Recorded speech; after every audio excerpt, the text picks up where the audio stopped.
ஏன் அங்கேயே நின்ட்ட மீனாட்சி? இந்த வீட்டுல காலை எடுத்து வைக்கிறதுக்கு எனக்கு உடம்பு கூசுதுங்க. அசிங்கத்தை மிதிச்ச மாதிரி அருவருப்பா இருக்கு. பெத்த புள்ள ஒழுங்கா இருந்தா நமக்கு இந்த நிலைமை வந்திருக்காது இல்லைங்க. அவன் நமக்கு பெருமையை தேடி தரலனாலும் பரவாயில்ல, இப்படி ஒரு வெக்கக்கேடான விஷயத்தை செய்ய வச்சுட்டானே, அதை நினைச்சதாங்க என் மனசு ஆறவே மாட்டேங்குது. என்னம்மா பண்றது? நம்ம பிள்ளைக்கு தான் மாதவிங்கிற பைத்தியம் பிடிச்சிருக்கு. அதை தெளிய வச்சு தானே ஆகணும். என்ன வியாதி குணமாகணும்னா டாக்டர்கிட்ட போவாங்க. நம்ம வியாதிக்கு யார் காரணமோ அவங்ககிட்டே வந்திருக்கோம். நம்ம பிள்ளைக்கு ஒரு நல்லது நடக்கணும்னா இதெல்லாம் சகிச்சுட்டு தானே ஆகணும். வா வாமா வா.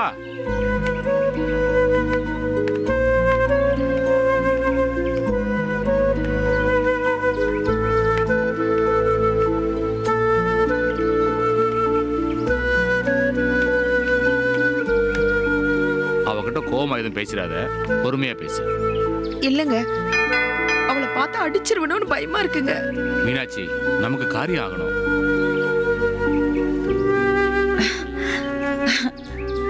வணக்கம்.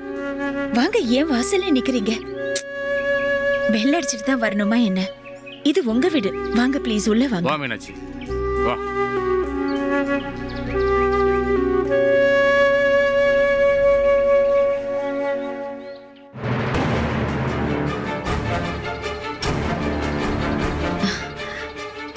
உட்காருங்கம்மா, ஒரு நிமிஷம் வந்துடுறேன். செண்பகம், அம்மா கெஸ்ட் வந்திருக்காங்க, காஃபி எடுத்துட்டு வா. ஏங்க, உங்களுக்கு கொஞ்சமாவது இங்கேதான் இருக்கா? அவ வீட்டுக்கு வரதுக்கே கூசுதுங்கிற நீங்க என்னடானா அவ சொன்ன உடனே வெக்கமே இல்லாம வந்து உட்காந்துட்டீங்க. டென்ஷன் ஆகாதம்மா, நமக்கு வேலை ஆகணும் தான் இங்க வந்திருக்கோம். சண்டை போட்டுக்கிட்டு தான் நமக்கு தான் நஷ்டம். பேசாம உட்காரு. நீங்களே உட்காருங்க. நல்லா இருக்கீங்களா? ம். நீங்க எப்படி இருக்கீங்கம்மா? ஏதோ இருக்கேன். செண்பகம், இந்த வந்துட்டேம்மா. ஆ குடு, காஃபி எடுத்துக்கோங்க. எனக்கு காஃபிலாம் பிடிக்காது. என்னை பார்க்கறதுக்கு இவ்வளவு தூரம் வந்திருக்கீங்க, ரொம்ப சந்தோஷமா இருக்கு. அத வார்த்தையால சொல்லவே முடியாது. போது நிறுத்திரி. பழசெல்லாம் மறந்துட்டோம் இல்ல மனசு மாறியோ நாங்க இங்க வரல. உன் மூஞ்சில முழிக்கதே பாவம்னு தான் இப்ப வரைக்கும் நினைச்சிட்டு இருக்கோம். சாகுற வரைக்கும் அப்படித்தாண்டி நினைப்போம். என் புள்ளைய புடிச்சு ஆட்டி வச்சிட்டு இருக்கல. என்னம்மா நீங்க வயசுக்கு தகுந்த மாதிரி பேசுவீங்கன்னு பார்த்தா வாய்க்கு வந்தபடி பேசிட்டு இருக்கீங்க.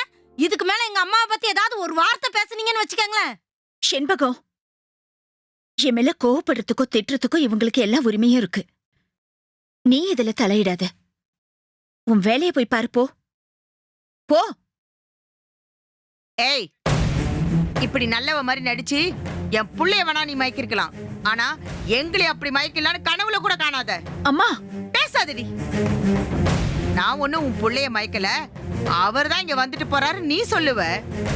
அவன் ஆம்பளடி, அக்கம் பக்கத்துல என்ன சொல்லுவாங்கன்னு அவன் கவலைப்பட மாட்டான். நீ ஒரு பொம்பளை தானே, புருஷன் இல்லாத வீட்டுல இன்னொரு ஆம்பளை வந்துட்டு போறானே, ஊர் உலகம் நம்மள பார்த்து தப்பா பேசுவேன்னு நீ யோசிக்க வேண்டாம். அந்த யோசனை கூட இல்லாத நீ ஒழுக்கமானவன்னு எப்படி நம்புறதுனா? மீனாட்சி, ஏன் வாய் அடிக்க பார்க்காதீங்க. நம்ம கோவத்தெல்லாம் உள்ளுக்குள்ளே வச்சு புழுங்குனதெல்லாம் போதும்.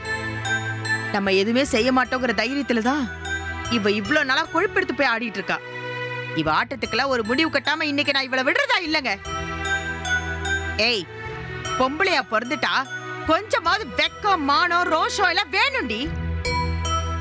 என் புள்ள வந்துட்டு போறது உன் காது படவே எல்லாரும் பேசிருப்பாங்கல்ல, உன் பின்னால நின்னு காரி துப்பி இருப்பாங்கல்ல, அதெல்லாம் உனக்கு அசிங்கமாவே இல்லையா?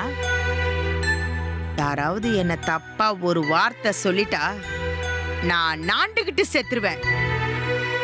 ஆனா நீ எப்படித்தான் அந்த மானகட்ட பொழப்பு படைக்கிறியோ தெரியல. அம்மா, கோபத்துல என்ன பேசுறோன்னு தெரியாம நீங்க பேசிட்டு இருக்கீங்க. உங்ககிட்ட பதிலுக்கு பதில் பேச நான் விரும்பல. உங்களுக்கு இப்ப என்ன வேணும்னு சொல்லுங்க. எங்களுக்கு எங்க புள்ள வேணும்டி. அவன் நல்லபடியா கல்யாணம் பண்ணிக்கிட்டு வாழணும். உன் கெட்ட புத்தியாலையும் மனசாலையும் தான் உன் வாழ்க்கை தான் நாசமா போச்சு.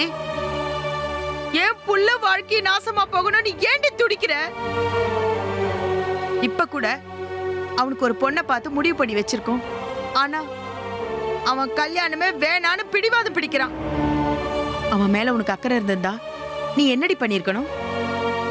அவன் வாழ்க்கை நல்லா இருக்கணும்னு நீ ஒதுங்கி போயிருக்கணும்ல. ஆனா நீ பழகி பழகி உன் பின்னாலே அவனை பைத்தியமாலேயே வச்சிட்டியே. புருஷனோட வாழறவளுக்கு புகுந்த வீடு மட்டும்தான் சொந்தம். நீதான் தாலி அறுத்தவளாச்சே. எங்கேயாவது போய் யார் கூடயாவது கெடுக்க வேண்டியதானே? ஏண்டி எங்க கூடயே கெடுக்கிற? நீ மட்டும் என் புள்ள வாழ்க்கையில வராம இருந்திருந்தா இந்நேரம் அவ கல்யாணம் பண்ணி செட்டில் ஆயிட்டு இருப்பான். நாங்களோ ஒரு பேரனோ பேத்தியோ பார்த்திருப்போம். உன்னால எல்லாமே பழ போச்சு. பேப்பர் வரைக்கும் இழுத்து எங்க குடும்ப மனத்தை சந்தி சிரிக்க வச்சிட்டல்லடி பாவி. உன் வயித்துல வளர்ற குழந்தைக்கு எவன் அப்பன்னு எங்களுக்கு தெரியாது. ஆனா அந்த பாவ முட்டிக்கும் சேர்த்து அவன் தாண்டி சேவகம் பண்ணிட்டு இருக்கான். இதெல்லாம் பாக்குறப்ப பித்த வயிறு பத்தி எரியுது. அதான் கை நிறைய சம்பாதிக்கிறல்ல, நீ சரின்னு சொன்னா உனக்கு 1000 ஆம்பளையும் கிடைப்பாங்கடி. என் புள்ளைய விட்டுடி மீனாட்சி போதும். சும்மா இருங்க. என் புள்ள கடைசி வரைக்கும் தனிமரமாவே இருந்துருவானோன்னு பயமா இருக்குங்க. இதுக்கு மேலேயும் பொறுமையா இருக்கிறதுல எந்த அர்த்தமும் இல்ல. ஏய் இங்க பாருடி, உன்னை கொன்னுட்டா எல்லா பிரச்சனையும் ஒரேடியா தீந்துரும். ஆனா நான் ஜெயிலுக்கு போயிட்டா என் புள்ள சந்தோஷமா வாழறத என்னால பார்க்க முடியாதுன்னு தான் உன்னை உயிரோட விடுறேன். தயவு செஞ்சு என் புள்ளைய விட்டுட்டு ஒதுங்கி போயிடு. இனிமே உன் நிழல் கூட அவன் மேல படக்கூடாது. மிரட்டா நீ கேட்க மாட்ட. உன் கால்ல விழுந்து கேட்டாதான் நீ சம்மதிப்பேனா? அதை நான் செய்யறேன்டி. அம்மா விடி, தொடாதடி. என் புள்ளைய எனக்கு திருப்பி கொடுத்துரு. நான் உன்கிட்ட மன்னிப்பிச்ச கேக்குறேன். என் புள்ளைய நிம்மதியா வாழ விடு.